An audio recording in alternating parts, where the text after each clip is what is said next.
Hello, my name is Tim Andrews, and I'm a first year student in the DAT program at Indiana State. And I'm Spencer Connell, and I am also first year in the DAT at Indiana State University. So to get into this, we're going to be talking about neurodynamics. In order to start talking about all the tests and all the treatments and all that, we need to understand the neuroanatomy. There are 3 different fiber types. Each conducts electrical messages at a different speed. There are also Schwann cells in our nervous system that provide nutrition, a protective myelin sheath that actually expedites the electric current in the nerve, and it's present in all of the peripheral nerves. Within our neurons, we have different layers of connective tissue. We have endoneurium, perineurium, and epineurium, and throughout the different levels of connective tissue, there's a lot of blood flow. I think we'll talk about it a little bit later, but neural tissue is very, very, very oxygen hungry. It requires a lot of blood supply. And it's important to note that we have our central nervous system, so our spinal column and brain, but as well as our peripheral nervous system, that's all the stuff that branches off of it. It's all connected, it's all one chain. So it's important to understand everything that we do, with our head and our neck ties into what's happening in our extremities. And then when we talk about neurodynamics as well, we're going to incorporate parts that stress or strain the CNS and the PNS. So some biomechanical properties of neural tissue, just some concepts that we need to understand moving into the talk. We have stress. Stress can be in the form of tensile, compressive, or shear forces. And then we have strain, which is basically a longitudinal stress to the neuron that causes elongation. And that elongation creates what's called a transverse contraction, which actually decreases the cross-sectional area of the nerve. So if you imagine pulling a rubber band, it gets thinner in the middle as it's stretching, and that's kind of what's happening with the nerves. As a key feature of neurons that will play a big part in what we talk about here is as the speed of elongation increases, the stiffness response from the neuron actually increases as well. So the faster you twitch, the more stiff the nerve is going to be. In addition to elongation, the other type of major movement that neurons and nerves follow is called excursion, which is in the form of convergence and divergence. Convergence is the movement toward a joint, and divergence is movement away from the moving joint that typically occurs during shortening. So there are 5 major stress levels, according to the reading this week, that apply to neural tissue. And these are also very important for what we're going to talk about, but also in terms of clinical applicability. So the first level is low stress that leads to an inability to tolerate future stressors. The second level is an adequate amount of stress that is needed to maintain the status quo.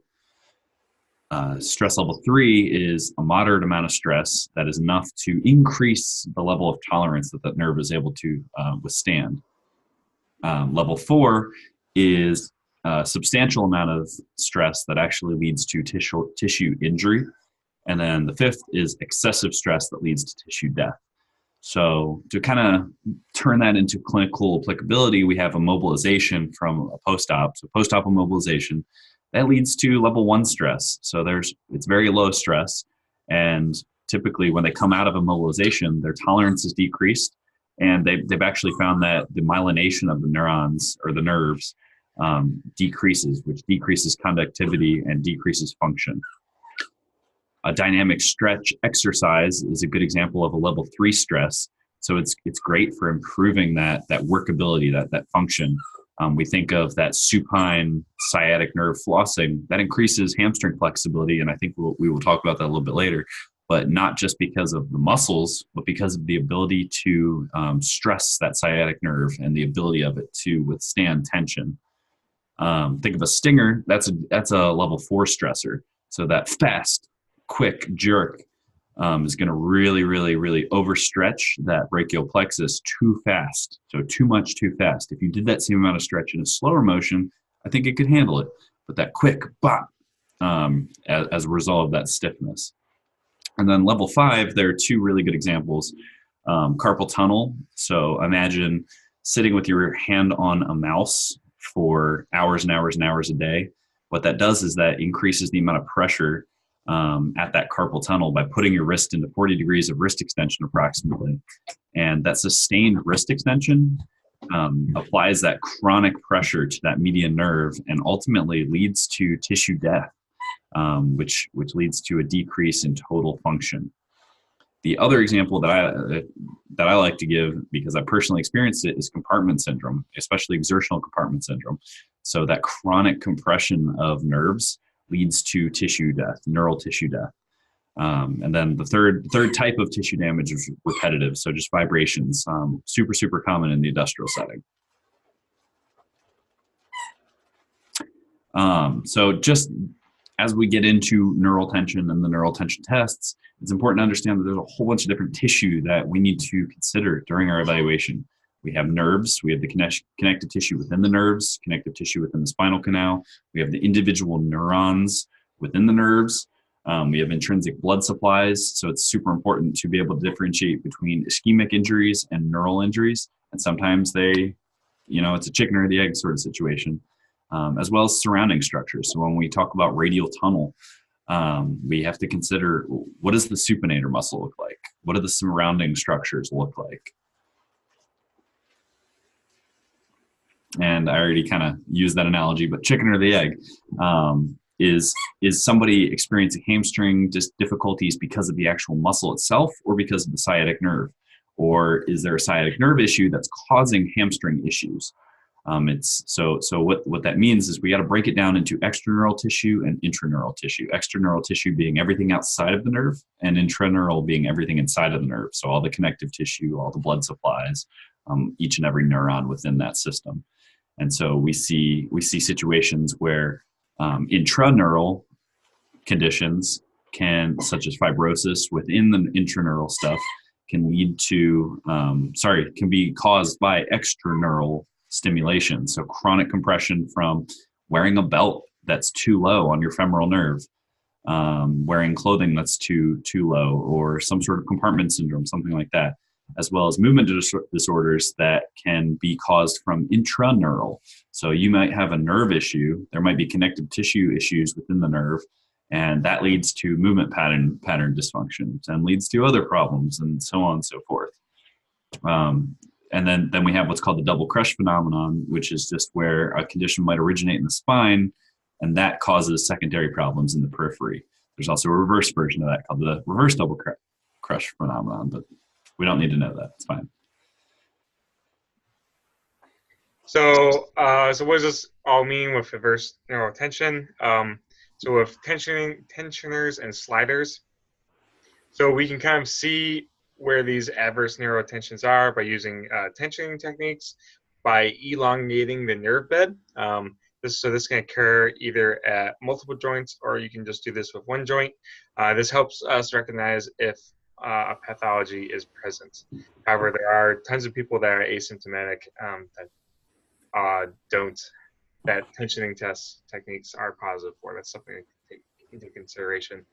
But also sliding techniques is basically a combination of movements. So it's like tensioning techniques, but instead of elongating the entire nerve, there's one part of the joint, the nerve, where we're shortening or moving the joint so that that part of the nerve is not elongating. So basically, one part is elongated, and the other part has a reduced length at another joint.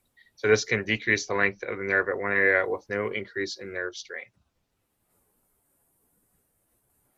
So it's important to understand that there are three primary factors that tie into neural function and neurodynamics, and those are space, blood, and movement.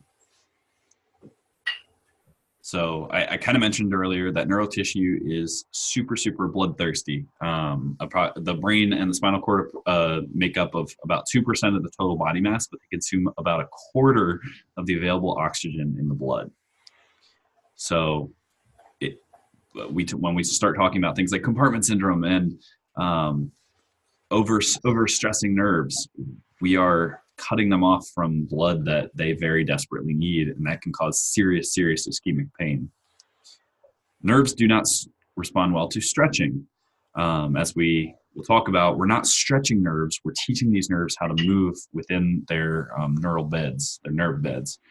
When a nerve is lengthened more than 6 to 8% of its length, blood flow will start to slow. And then when we hit about 15%, blood flow might be completely occluded, leading to that severe tissue death as well as ischemic pain. Just to put that into perspective, you flex your elbow, right? That's going to elongate your ulnar nerve by about 20%.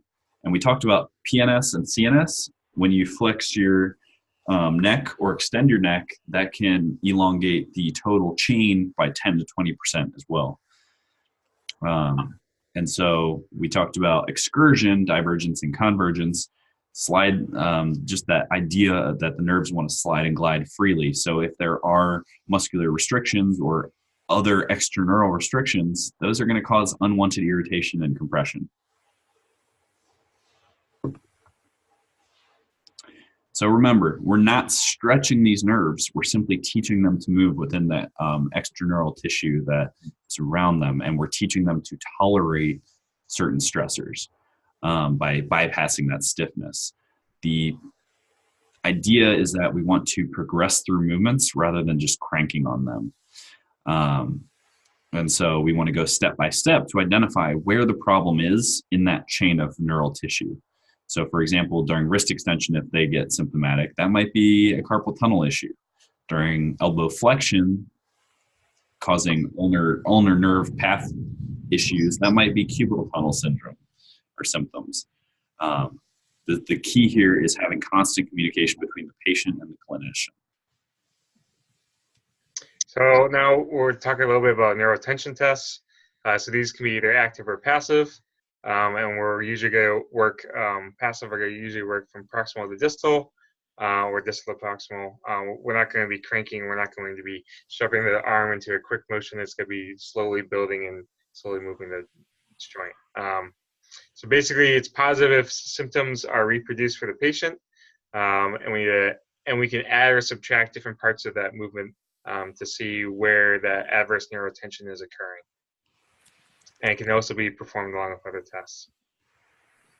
So there are three main nerves, the median, radial, and ulnar nerve that we're going to be talking about.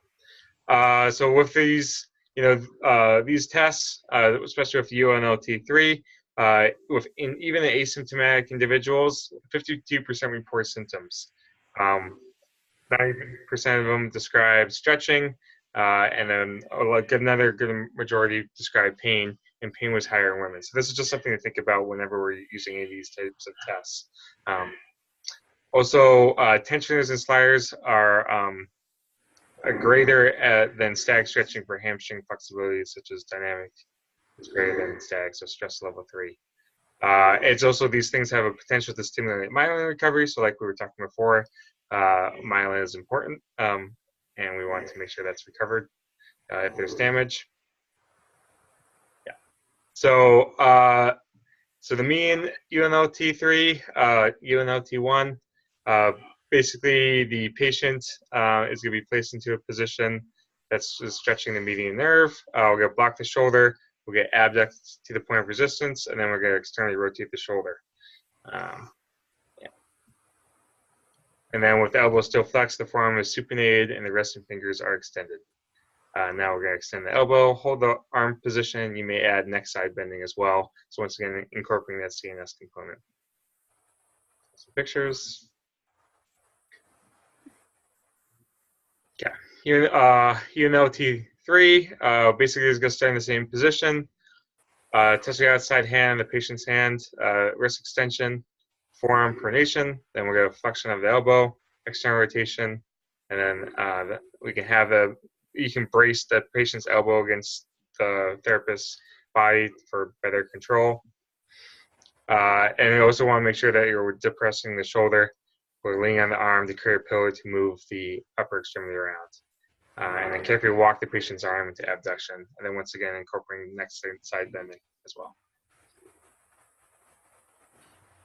Radial nerve start position is going to be with the depression of the shoulder and the elbow extended. We're going to immediately rotate the arm with the outside hand and use the closest arm to control elbow extension.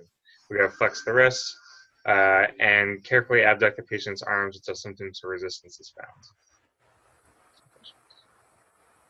Yeah, so that's neurodynamics. Wiki, wiki, wiki. Thanks for listening. Spencer, anything else to add? Nope. Thank you.